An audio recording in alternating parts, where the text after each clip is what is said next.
aliadas, que son estas, las células olfatorias, que captan el estímulo que viene acá, y una serie de cilios que captan esto y lo llevan, y va a formar el lobero olfatorio que va a pasar. Y aquí pasa con estos huequitos de la lámina cribosa del etmoides aquí. Y va a hacer sinapsis en la segunda neurona. La primera está aquí, esta es la olfatoria, está en el moco.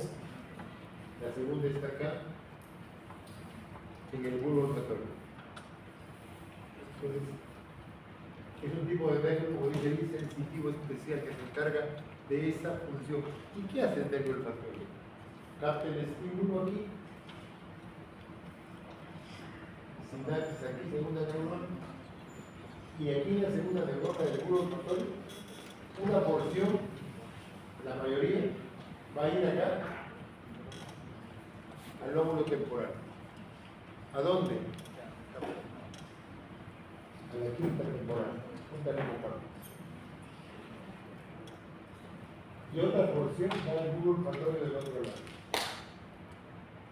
¿De acuerdo?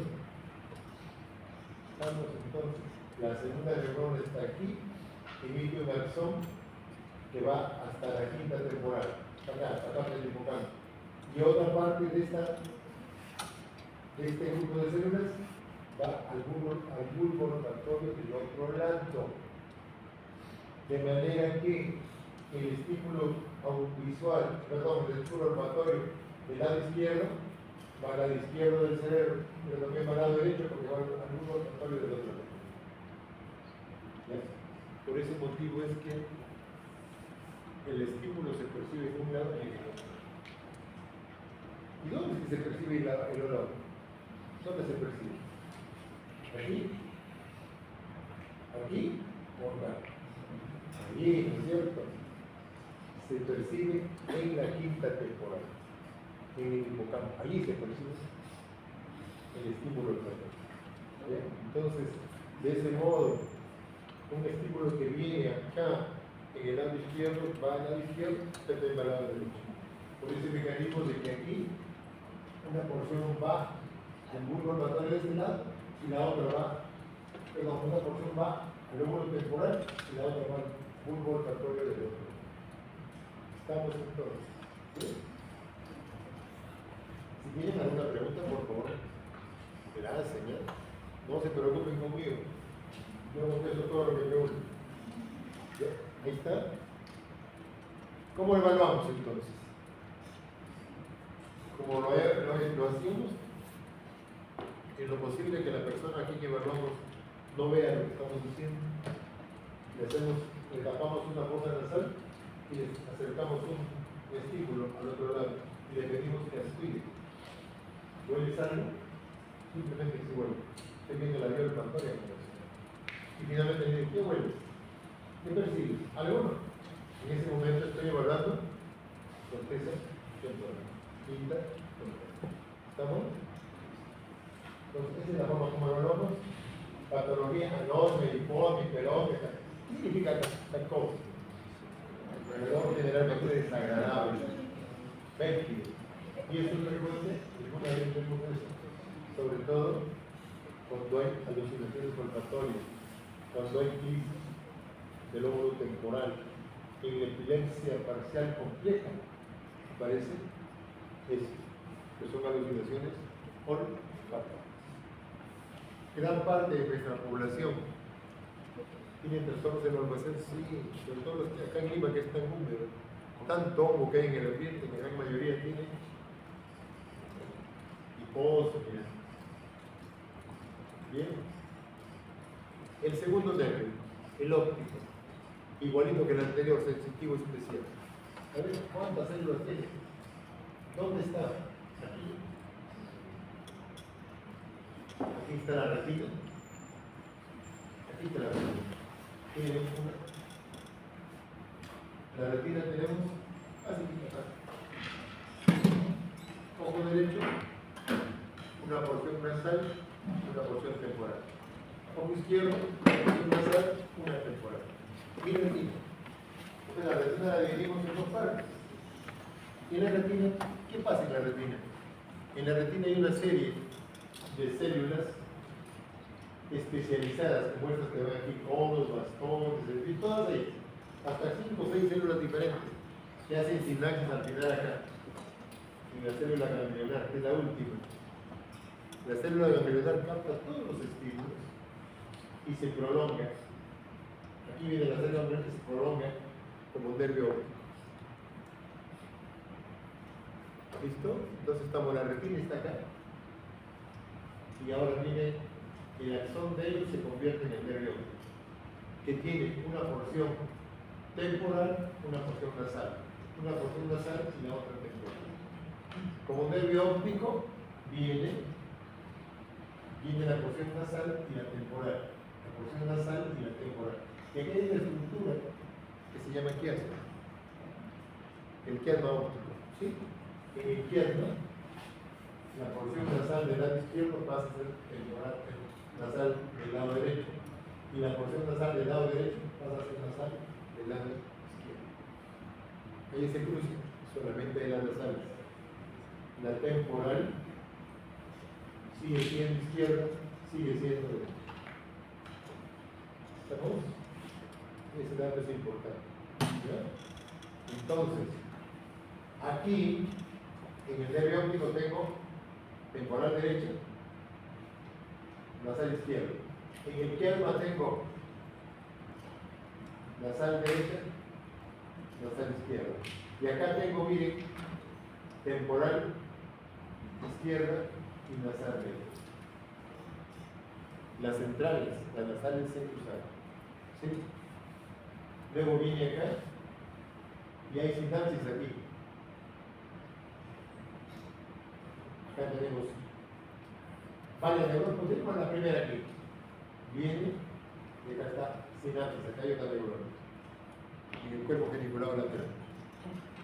Y de aquí viene una sinapsis y va a terminar en la corteza occipital. Más o menos a los labios de la estructura calcárea. ¿Bien? ¿Y qué llega acá entonces? A ver. ¿Qué llega acá? A esto llega temporal izquierdo, nasal derecho. Aquí, todo lo que viene de temporal y nasal va a llegar a este lado. ¿Estamos? Eso es muy importante para poder localizar la lesión. Entonces, ¿qué va a pasar ahora? Yo voy a tener una lesión aquí en el nervio óptico.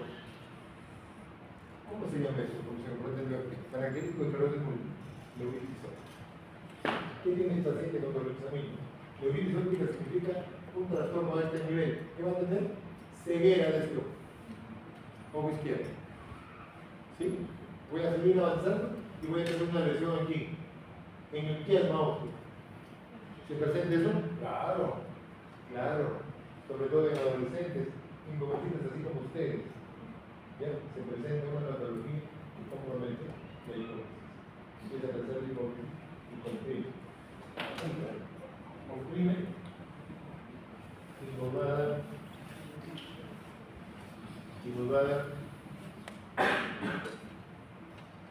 dar aquí un trastorno aquí que va a afectar la visión de qué? De las partes nasales. Entonces, cuando examinamos al paciente, el paciente no va a ver esta zona de aquí, las nasales, le van voladas. ¿Tiene una epilepsia? ¿Cómo se llama eso?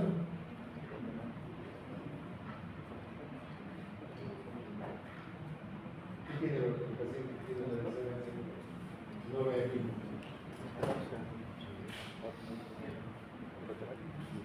A ver, vamos a ver aquí. Vamos a ver aquí. La nasal izquierda ve de afuera la temporal. Y esta es la temporal.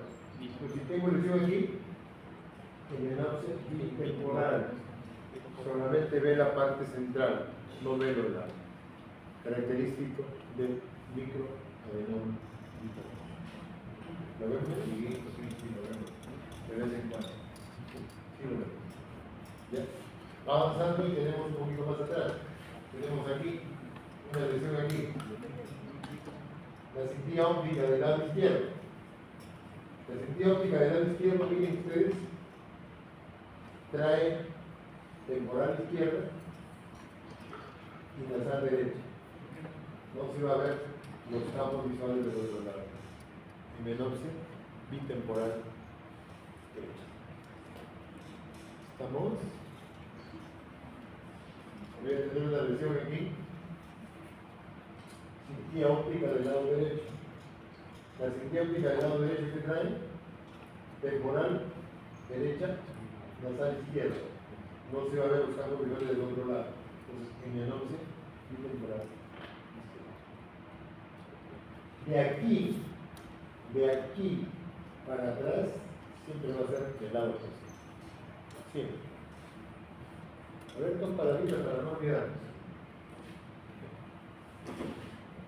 Yo aprendí eso de este modo, no me olvidé. Si tengo lesión en el nervio óptico, me da ceguera del ojo. Punto. Si tengo lesión en el izquierdo, himenopsia bitemporal. Por detrás, cintilla hasta donde sea, me da himenopsia homónima del lado opuesto. Derecho, himenopsia homónima de acá. Izquierdo, himenopsia homónima del lado opuesto. Y eso es toda la historia. No es tan complicado. Nos hacemos complicado nosotros, pero no es tan. Estamos. O sea que mañana el día del conversatorio les voy a preguntar ya bien. Pues sí, tenemos que. Ese conversatorio van a ver qué cositas hay que localizar. ¿Ya lo leyeron todavía? No, mañana, cuidado, lo van a hacer. Sin vergüenza. Seguimos entonces. Seguimos. Ya, y dependiendo si hay lesiones, una palabrita más. Si hay lesiones pequeñas que no comprometen todo el lóbulo occipital, pequeñas, me va a dar las llamadas cuadrantopsias, que son, no toda la mitad, sino porciones. Si está hacia adentro, veo la de arriba. Si está hacia arriba, veo la de abajo, no la de arriba. ¿De acuerdo? Bien. Óptico. Ya lo que hemos visto. ¿Cómo evaluamos al paciente? El fondo del ojo. Uy, se nos da el tiempo, ¿eh? Se nos da el tiempo. La próxima semana se empieza el fondo del ojo. El dolor de ojo se nos da el tiempo. Así que hay que conocer. Uno de sus compañeros da un oftalmoscopio bien bonito. Ese es uno que puede traer y nos quiere hacer un par de. Hay uno así como este. De verdad que yo ni tengo oftalmoscopio. Traje un oftalmoscopio bien bonito de un día. Un día me lo olvido en el mercado. Me lo olvidó, pero me dio un golpe aquí. Bien bonito, bien bien. Y te demora 5 minutos a que yo. Cuidado con los chicos que andan con su teléfono aquí. Se preocupa porque tiene un teléfono en el bolsillo. Tiene el bandil, se los jalan. El consultorio mío ya han robado hasta 2 veces teléfono acompañándole usted. Ya me lo sé. Me sentí tan mal la última vez. Sale a llamar al paciente que todavía no está bien. Pone el error, ¿sabes? Cuidado. Tengo cuidado. Y así fue, les digo, y se me olvidó mi teléfono. Mi último traductor, era bien bonito. Y me decían, no lo lleves al trabajo, no lo lleves al hospital. Pero bueno. Entonces, conseguimos para ello bien, pero no lo veo. La próxima semana. Bueno, ahora vamos con los óculos motores. Tercero. Esa cosa está ahí para que ustedes la vean. ¿Qué inerva el tercero? Todos los óculos motores, menos recto externo y oblicuo. ¿Qué hace el recto externo? Lleva el ojo hacia afuera, ¿no es cierto? El ojo hacia afuera. Entonces, ese movimiento no lo hace el recto externo. No lo hace el tercero, perdón. ¿Qué otro movimiento? El oblicuo mayor, ¿qué hace? El oblicuo mayor va abajo, el menor arriba, no se olvide. Cuando el ojo está adentro, hacia abajo el oblicuo mayor y hacia arriba el oblicuo menor. ¿Listo? Entonces, esos son los únicos movimientos que no hace el tercero. El resto hace todo. Pero tiene más cosas el tercero. No todos los movimientos. Elevador del párpado superior. Si se compromete el tercero, hay tosis por el pulgar. Músculo tarsal de Müller. Efecto simpático. Tiene un efecto simpático. ¿Qué hace el simpático? la alta, la pupila, el señor alto. Ojo bonito el gato, que es simpático. Entonces, si yo tengo efectos simpáticos, ¿qué va a haber? ¿No? Se comporta simpático, la pupila más pequeña. Ese es por el efecto del Müller. El esfínter de la pupila es efecto parasimpático. El parasimpático contrae la pupila, es una lesión, pupila dilatada, característico de lesión del tercer nervio craneal. Y luego el músculo auxiliar que abomba el cristalino, que sobre todo en la acomodación se ve eso. Aquí tenemos, estimula el ojo aquí, se contrae, el reflejo pupilar directo. Estimula el izquierdo, se contrae el otro, consensual. Los son promotores ahí como a la convergencia. ¿Cómo hablamos de la convergencia? Estamos mirando aquí y le digo que mira el fondo. Cuando el paciente mira el fondo, ¿qué hace?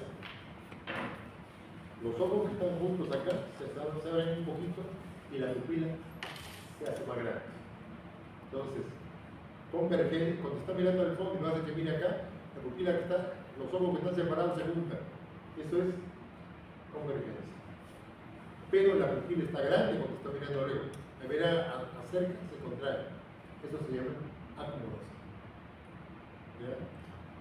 Fue descrito un signo hace mucho tiempo. El signo de la pupila prostituta. ¿Saben eso? Los libros dicen eso. Antes los antiguos no hacen mucho.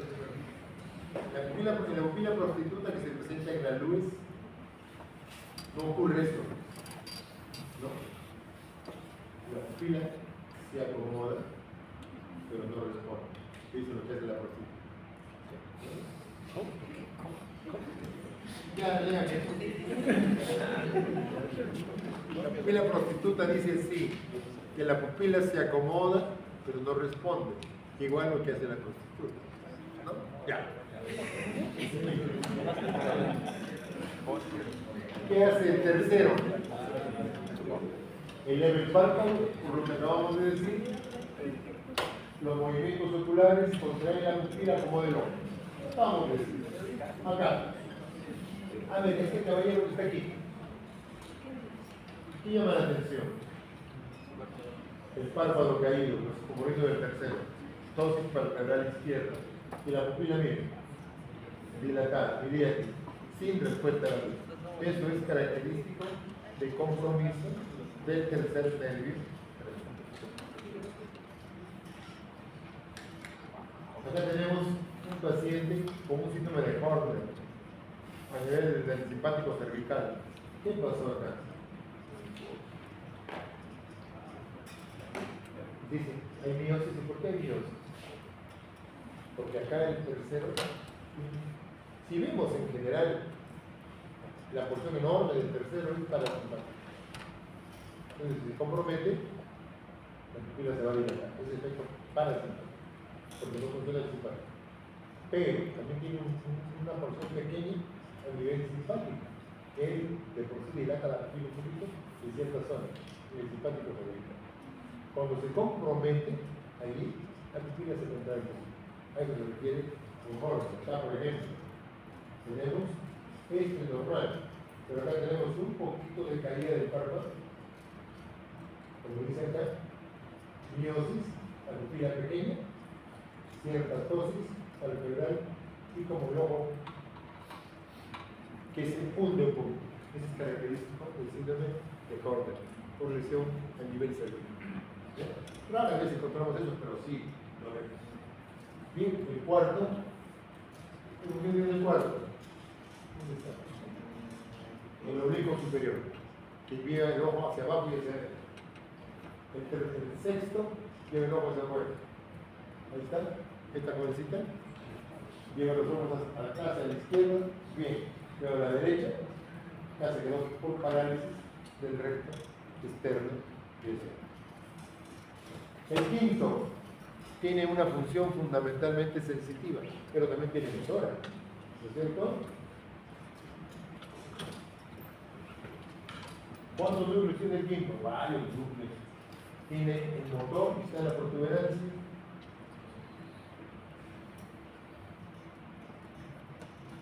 Este núcleo gelatinoso que está para dolor de temperatura que está en la parte superior del cuello. Acá, el núcleo sensitivo principal, que es el más importante, diría yo, que está en la protuberancia. Y el núcleo mesencefálico para función vibratoria, que está en mesencéfalo. Todos ellos al final, función sensitiva. Y un poquito pues para movimientos. Acá el núcleo motor de la protuberancia para los músculos de la articulación. Órganos que inerva piel, dientes, todo, ¿no? Acá tenemos el trigémino, la sensibilidad de la parte superior, primera rama, media y inferior. ¿Bien? Los músculos de la masticación, la forma como se examinan, los más enteros, los temporales. Y acá tenemos otra cosita. El reflejo corneal, ¿de qué viene? Yo estimulo con esta columna y va en trastornos. Capta el estímulo sensitivo. ¿Quién lo capta? Trigémino. ¿Y qué va a pasar ahora? Va a cerrar el ojo. ¿Quién cierra el ojo? Facial. Ya no olvidemos, aquí, en el reflejo corneal, el estímulo sensitivo va por el trigémino, pero el motor es el facial, cierra. Son dos nervios. Trigémino que lleva la sensación y facial que responde cerrando el ojo. El facial tiene 4 funciones: motora de la cara, parasimpático, las glándulas salivales, sensitivo especial. ¿Cuál es sensitivo especial? El gusto de la parte anterior de la lengua. En sensibilidad general, esta parte, la sensibilidad de esta zona, donde el pabellón, desde acá de la oreja. Todas las 4 funciones que tiene el facial. Y va a la cara, los músculos de la cara, la parte anterior de la lengua, la cara externa del tímpano, el músculo del virus externo, que es la sensibilidad general. Acá tenemos esta conexita que la hacemos que mires adelante. Mire con él, bueno, a ver. Bueno, ¿cómo? Lo hacemos de otro modo, porque no entiendo esa figura. ¿Cómo evaluamos el facial? Conversando con el paciente le pedimos que haga gestos, le pedimos de repente que hable algo y nos damos cuenta cómo responde. Porque hay algunas cosas que aparecen con el gesto. Cuando le pedimos al paciente que lo haga voluntariamente, no las vemos. Le pedimos que arrugue la frente hacia arriba. Un viejito como yo tiene arrugas, ustedes no, hacia arriba.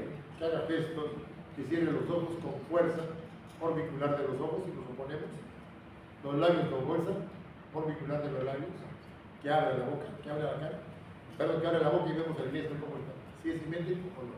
Nos evaluamos las diferentes partes para la motilidad del nervio facial.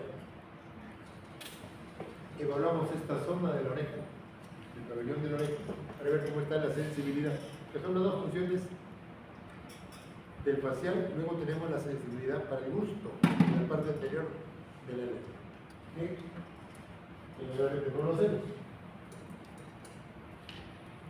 ¿Cuándo decimos que es parálisis facial periférica y cuándo es central?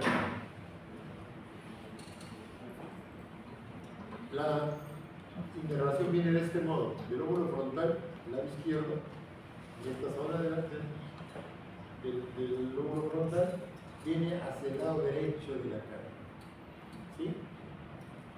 En la parte inferior de la cara recibe solamente del lado izquierdo, pero la parte superior recibe del lado izquierdo y también del lado derecho. De manera que cuando hay lesión de primera neurona, casi no se nota el compromiso de la cara, sino de la parte inferior. Por eso decimos parálisis facial. Pero si yo comprometo el nervio completo, me da parálisis completa de ese lado comprometido. Si tengo una lesión del nervio facial del lado izquierdo, parálisis facial toda la cara del lado izquierdo. Si tengo una parálisis facial central del lado izquierdo, me da solamente parálisis de la parte inferior del lado derecho. ¿Está claro? Bien.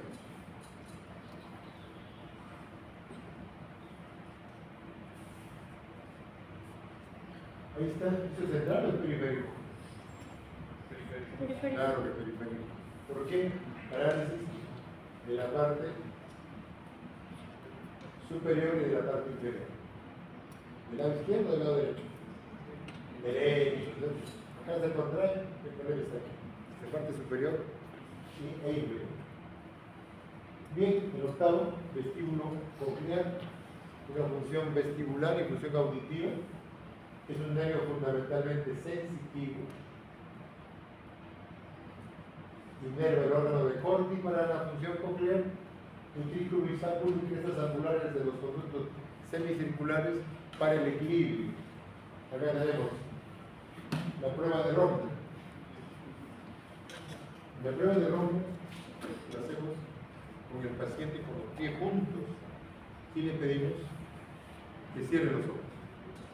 ¿Ya? ¿Y se puede hacer Romer con los ojos abiertos? Claro que sí. ¿Para qué uno y para qué el otro? Con los ojos abiertos, la función cerebelosa está como igualito. Y con los ojos cerrados, el que tiene cordón posterior. ¿Por qué? El que tiene cordón posterior, si cierra los ojos, no percibe que está quitando el suelo. Tiene que estar mirando. ¿Bien? ¿De acuerdo? Entonces, me sirve tanto con los ojos abiertos como con los ojos cerrados. ¿Sí?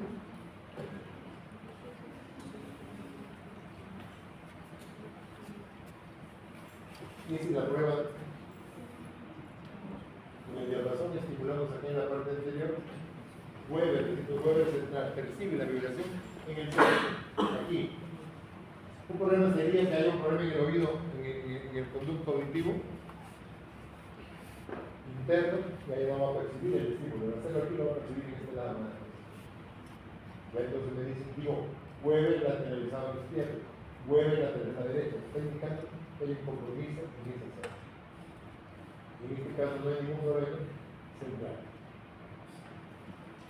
Riné, la conducción ósea, que se hace a través del diapasón, y la conducción aérea. Cuando tengo una lesión acá, en el conducto auditivo, una lesión en el hueso, entonces cuando yo estimulo, se va a percibir un estímulo mayor con el diapasón y menor con el sonido.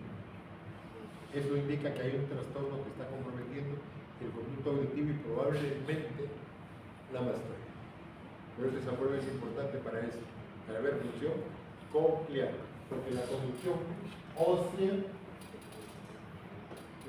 ósea que se hace a través del diapasón es menor que la aérea.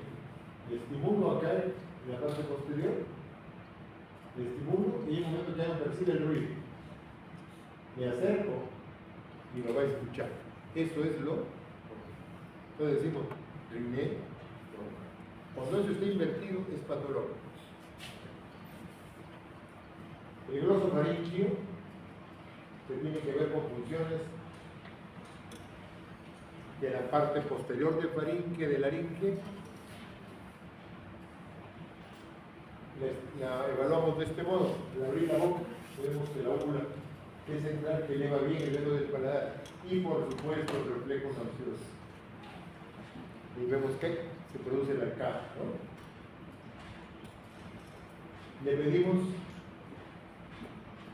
al paciente que hable, le escuchamos cómo es la voz, cómo está la formación, que tome líquido, a ver cómo está deglutiendo. Y vemos el 9 y también vemos el 10, sobre todo cuando toma líquido. El 10 lo hablamos de ese modo, pero acá el 10 tiene una serie de funciones. Toda la función parasimpática de la tríceres está dirigida por el 10. De todos los órganos, toda la comunidad. De todos ellos. Ahí está. Bien, la forma como evaluamos, el 9 y 10 es del mismo modo. Bien, ya terminamos con esto. El nervio espinal está formado, ¿dónde está? Las raíces acá están. De C1 a C5, este se forma en la parte superior de la médula cervical. Raíces de C1 a C5. Y la forma como lo evaluamos es trapecios, elevando los hombros y esternocleidomastoideo. Ya lo hemos hecho ya en otro momento. Y por último, el nervio vago, que tiene que ver con la función fundamentalmente de la lengua. Aquí tenemos esta clínica y esta es una paciente nuestra de hace poco un montón de cosas. Tiene una chica que estaba en la sala San Andrés y llegó porque 2 años, un año y medio, 2 años antes, tenía cierta dificultad para pronunciar, para avisar, se ahogaba, se atoraba. Y un muy pequeño trastorno para deambular. En el transcurso la vimos y cuando la examinamos encontramos esto, atrofia y tenía muchas fasciculaciones en este lado de la lengua. Había un compromiso de segunda neurona, del 12º nervio, en una esclerosis lateral hemitónica. Esta chiquita no la vimos más, debe haber fallecido, porque esta enfermedad nos da más o menos un tiempo de sobrevida. Desde este momento que la diagnosticamos 4 o 5 años. Y era un componente fundamentalmente vulvar, que tenía un compromiso de la vida. Bien chicos, nos quedaremos aquí. ¿Alguna pregunta? Dime.